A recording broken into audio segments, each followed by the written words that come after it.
మనం ఇప్పుడు మాల్‌లో దీక్షలో ఉన్న టైంలో మనం వెళ్తుంటే మనకు డెడ్ బాల్ లాంటివి ఎదురైనప్పుడు మనం స్నానం లాంటివి చేయాలంటారు గదా! మీ యొక్క పీఠము, సన్నిధానము ఒక చోట ఉంటుందండి. మీరు వృత్తిరీతిగా యాస్ ఎ మీరు దీనికి వెళ్తున్నారు. అవును సామి. మీరేమైనా ఆపగలరా రోడ్‌లో పోయే వాళ్ళని? ఆపలేరు. అలా ఎళ్ళిపోయారు. మీకెందుకు అదే కంటపడుతుంది? దారిలో దేవాలయం కనబడట్లేదే? మంచి మంచివి కనబడట్లేదే? మీరు అక్కడ అట్రాక్ట్ అవుతున్నారు. అక్కడ శవం అవతల పోతుంటే మీరెందుకు అటు చూస్తారు? మీరు ఇటు చూడండి. నాకు కంటపడిపోతుంది. ఈరోజు హైదరాబాద్‌లో కానీ, ఇంకెక్కడ కానీ ఇరుకైన ప్రదేశం లేదు గదా! అతుక్కొని పోయేటట్టుగా ఎక్కడ లేదు గదా! ఉందా? అని బ్రాడ్‌గానే ఉంది గదా! మనకు ఇంచుమించుగా సౌండ్ వినబడుతుందంటే, మనమే పక్క జరిగి వెళ్ళడం. వెళ్ళే చూస్తామని ఆలోచన పెట్టుకోకండి. సౌండ్ ఈరోజు రేపట్లో ప్రతి చోట సౌండ్ వినబడుతుంది. ఆ సౌండ్ వినబడుతుందంటే పక్కకెళ్ళిపోండి. ఒకవేళ పొరపాటుగా కనబడిందా, మళ్ళీ మీరు వృత్తి అయ్యి ఇంటికొచ్చిన తర్వాత స్నానం చేసిన తర్వాత బట్టలన్నీ తడిపేసిన తర్వాత అప్పుడు భోజనం గానీ, ఆహారం గానీ తినండి. అందుకని నేను వృత్తిలో ఉన్నాను, నేను ఇది చూసాను, ఇక్కడికి వచ్చేసానంటే మీకు అక్కడ యాబ్సెంట్ ఏస్తారు. మిమ్మల్ని ఉద్యోగం నుంచి తీసేస్తారు. వృత్తి ముఖ్యం. కాబట్టి వృత్తి పరంగానే చేయండి. దీక్ష తీసుకునే సాములిప్పుడు కొంతమంది భక్తితో గాకుండా స్టైల్‌గా సోకుల కోసం వేసుకుంటుర్రని జెప్పి చాలామంది బయట సివులో ఉన్న వాళ్ళందరూ సాములంటరు. అంటే సాములు చేసే కొన్ని చేష్టలను బట్టి. ఉదాహరణకు ఉదాహరణకంటే దువ్వెనలు దువ్వుకోవడాలు, దువ్వడం లాంటివి, హ్మ్. సబ్బులు పెట్టుకోవడాలు, హ్మ్. షాంపూలు పెట్టడాలు. ఇక్కడ ఒకటి ఏంటి, కాటాల వేషధారియే శరణమయ్యప్ప అని చెప్పి మనం అంటున్నాం. ఇప్పుడు ఇట్లా తల అంతా విరబోసుకొని బూచోడులాగా ఉంటే మీ ఇంట్లో ఒక చిన్న పిల్ల ఉన్నదనుకోండి, ఏమవుతుంది? జడుసుకొని భయపడిపోయి జ్వరం వచ్చేస్తది. ఓకే. షాంపూ, సోపు వాడకూడదండి. ఎందుకంటే అందులో కోడిగుడ్డు అనేది ఒకటి కలుస్తుంది కాబట్టి అది వాడకూడదు. కానీ అది వాడకుండా ఉంటే ఒళ్ళంతా కంపు కొడుతుంది కాబట్టి దానికి ఉపశమనం ఏమండి? సున్నిపిండి ఉంది. లేదా ఆయుర్వేదిక్ షాపులో పంచగవ్యం అని చెప్పి సంబంధించినటువంటి సబ్బులు, దానికి రిలేటెడ్‌గా మెడిసిన్స్ ఇస్తున్నారు. దాన్ని వాడండి. ఈ 4 రోజులు మనం ఒట్టిగా పిండితే మన కంపే మనం తట్టుకోలేం. కాబట్టి ఆ పంచగవ్యంతో చక్కగా పిండి ఆరవేయండి. మీరేం వేసుకోలేరు. భయంకరమైన బ్యాడ్ స్మెల్ వస్తుంది. కావాలంటే చూడండి మీరు. మన రూమ్‌లో ఒక ఇద్దరు ముగ్గురుంటే ఆ స్మెల్ తట్టుకోలేం. నరకం అనిపిస్తాం. కాబట్టి ఆ స్వామివారికి శుభ్రం ఉండాలి గానీ సోకు ఉండకూడదు. కాబట్టి మనల్ని చూసి భయపడకుండా, జడుచుకోకుండా ఉండే రకంగా ఉండే ఏ పద్ధతైనా చేయండి మంచిది. ఇరుముడి కట్టుకొని కొండకెళ్తున్నప్పుడు అమ్మ నాన్నలకి ఎళ్ళొస్తాము అని చెప్పకూడదంటారు. ఆళ్ళు గూడా జాగ్రత్త అని చెప్పకూడదంటారు. ఎందుకు సామి అసలిది? యాక్చువల్లీ ఇరుముడి కట్టిన తర్వాత ఇదొక జీవిత యాత్రకు సమానమండి. అయ్యప్ప స్వామి వారి ఆ యొక్క కరుపస్వామిని తీసుకొచ్చి ఇంటి ముందర గడపడ మీదగా కొబ్బరికాయ కొట్టేసి, హే కరుపస్వామి, నేను వచ్చేంత వరకు మా ఇంటిని కాపాడు అని చెప్పి కొబ్బరికాయ కొట్టి వెళ్ళడం. వెళ్ళొస్తాను. జీవిత యాత్రకు సమానం. బియ్యం వేయడం అంటే ఏంటి? బియ్యం దేనికి వేస్తారు? దేనికి వేస్తారు బియ్యం జీవితంలో? చచ్చిపోయినప్పుడు కదా వేస్తారు. వేస్తారు లేదా? నోటి కింద వేసేస్తారు కదా! ఇంక నీకు నాకు సంబంధం లేదని. బియ్యం వేయడం అంటే అదే. అప్పట్లో వెళితే వన్యమృగాలు ఉండేది. ఇప్పుడు కదా మనము అన్ని హైటెక్ అయిపోయింది. పంబ వరకెళ్ళి అన్నీ ఎళ్తున్నాం. అప్పటంతా ఎరిమేల నుంచి నడుచుకొని వచ్చేవాళ్ళే. రైస్ వండుకునేవాళ్ళు. వండుకునేవాళ్ళు. ఒక ఎవరో ఒకళ్ళిద్దరు మిస్ అయ్యేవాళ్ళు. కాలమైపోయి కూడా అయిపోయేవాళ్ళు. అందుకే టపాకులంతా పేల్చేవాళ్ళు. వడిబాడని కొడుతుంటారు కదా! అందుకే వీడు తిరిగి వస్తాడో, తిరిగి రాడో, స్వామి నీ దగ్గరికి పంపిస్తున్నాను అని చెప్పి పంపడానికి కోసమే కానీ, అందుకని వెళ్ళొస్తాను, వెళ్ళిరాను, నువ్వు పోయిరా క్షేమంగా పోయిరా స్వామి శరణం అని చెప్పడమే కానీ, చాలా చక్కగా ఈ ఇరుముడిలో బియ్యం కూడా అందరూ వేయకూడదండి. అమ్మ, నాన్న, అన్నదమ్ములు, అక్క చెల్లెలు వేయాలి. ఫ్రెండ్స్ కూడా వేయకూడదు. భార్య కూడా వేయకూడదు. ఎందుకంటే సహధర్మచారిణి కాబట్టి ఆవిడ కూడా బియ్యం వేయకూడదు. అలాగే వెళ్ళి రావాలి అన్నమాట. అయ్యప్ప స్వామి దీక్ష తీసుకున్నాక ఎలాంటి నియమాలు పాటించాలి? పాటించకపోతే ఏమన్నా జరిగే అవకాశాలున్నాయా? ఏవండి, అయ్యప్ప స్వామి దీక్ష తీసుకుంటే ఏమన్నా పనిష్మెంట్ ఉంటుందంటే తప్పండి ఇది. ఆయనేం పనిష్మెంట్ చేయడు. దూషించు వారికైనా మేలు చేయు స్వామి నీవే, పూజించి మ్రొక్కినచో ఆనందమొసగేడు. అంటే దూషించే వారికి కూడా ఆయన అనుగ్రహం ఇస్తాడు. ఇప్పుడు మీరున్నారండి, మీ ఫ్రెండ్‌తో పాటు శబరిమలకి వెళ్తున్నారు. ఆయన దీక్షలో లేరు, మీరు దీక్షలో ఉన్నారు. ఆయన కూడా వస్తారు. మరి ఆయనకి దర్శనం ఉందా లేదా? ఆయన ఈ 40 రోజుల్లో మీరేమో 40 రోజులు శ్రద్ధాభక్తులతో ఉంటారు. ఈ 40 రోజుల్లో ఎప్పుడో ఒక్కసారి ఆయన మధుమాంసాలు స్వీకరించి ఉంటారు.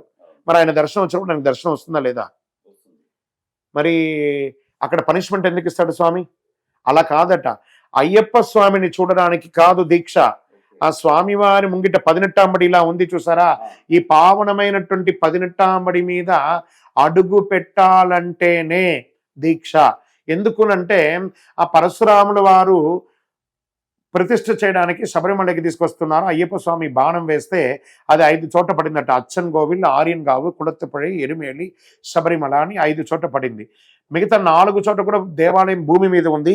ఈ శబరిమలలో మాత్రం ఎత్తైన పీఠంలో ఉండేసరికి స్వామివారు పరశురాములు వేద పండితులందరూ సన్నిధానం ముందు ఇలా వచ్చేసారు. ఈ పీఠం ఏమో ఎత్తైన పీఠంలో ఉంది. ఈయన 12 ఏళ్ల పసిబాలుడు. మరి ఈ 12 ఏళ్ల పసిబాలుడు హై జంప్ అయితే చేయలేడు కదా స్వామి. శ్రీచక్ర యోగ పీఠం మీద స్వామివారు ఈ పీఠంలో ఇక్కడ కూర్చోబోతున్నారు. ఇది గర్భాలయం. ఇప్పుడు నేను చూపిస్తున్నాను చూడండి. ఇది గర్భాలయం, ఇది గణపతి, ఇది నాగరాజ స్వామి, ఇది ముఖ మండపం, గణపతి.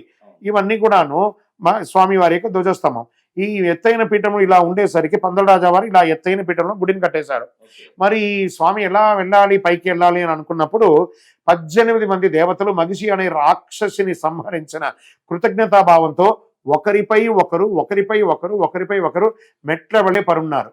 వీరికి కాపలాదారులుగా ఒక పక్క సింహం, ఒక పక్క ఏనుగు ఉండి ఆ యొక్క పడితో కాపలాగా దేవాలయాన్ని చూసుకుంటూ, ఇక్కడ కరుపస్వామి, కడత స్వామి, కొచ్చగడత స్వామి వారు ఉంటారు. వీరు చూసుకొని ఆ మెట్లు ఎక్కి పైకి వచ్చారనమాట స్వామి ధ్వజస్తంభం దగ్గర. వెంటనే ఈ 18 దేవతలు ఏమడుగుతున్నారు?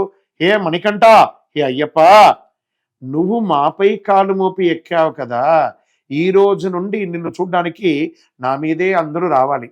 మరి నువ్వు లోకరక్షకుడైనటువంటి సాక్షాత్ దేవుడివి, నువ్వు మా పైన మోసావు, మేము ఆనందపడ్డాం. మరి సామాన్య మనుషులు కూడా మోస్తే మేము ఎలా ఒప్పుకుంటాము?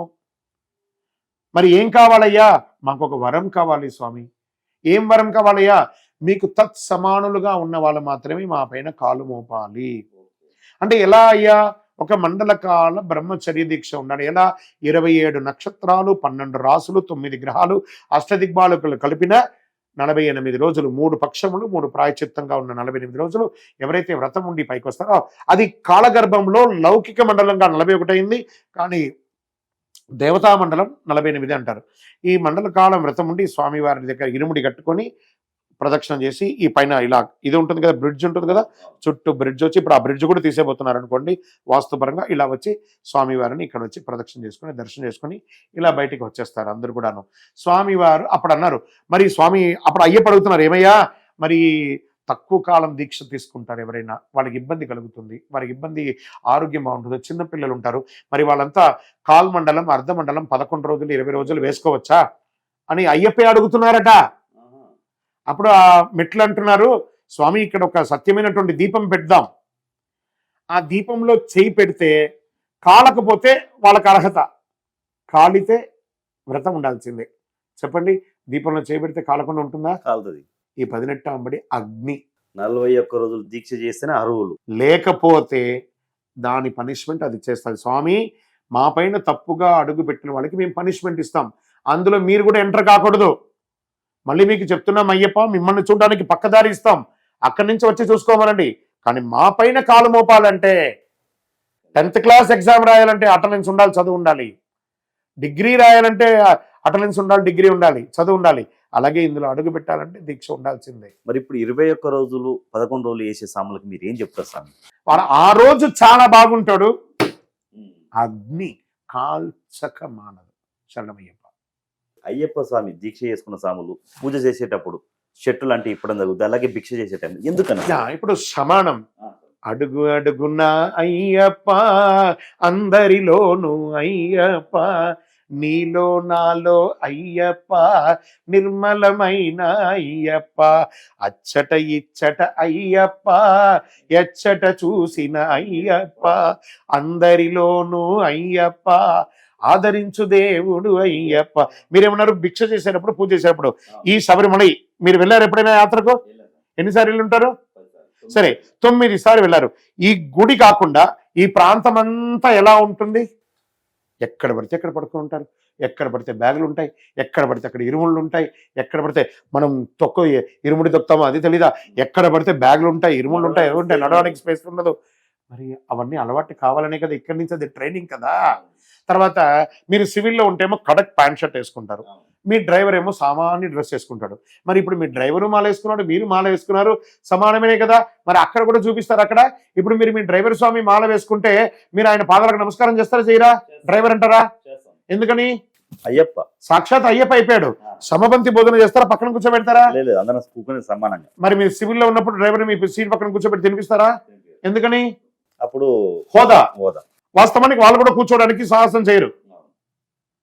సో ఇక్కడ వచ్చి అందరూ సమానం, సోదర భావం, సమస్త అందరే సమత్వ మంత్రం ప్రజ్వలించే శబరిమల యోగం. ఆ యొక్క యోగం సమస్తం అంతా కూడా యోగం. అందరూ కూడాను ఏకగంటంతో ఉన్నటువంటి నువ్వు నేను, నేను నువ్వు, నాలో నీవు, నీలో నేను. అదే ఇక్కడ తత్వమసి అని రాసి ఉంటుంది చూసారా. ఈ తత్వమసి, తత్ త్వమసి, నువ్వు దేన్నైతే చూడడానికి వచ్చావో అది నీలోనే ఉంది చూడు, అది 10 మందిలో ఉంది చూడు, అప్పుడే నువ్వు నన్ను చూడగలవని చెప్పి స్వామి గారు ఇచ్చారు. కాబట్టి అందుకోసమే షర్ట్ ఇప్పడము, సమానంగా ఉండడము. శరణమయ్య.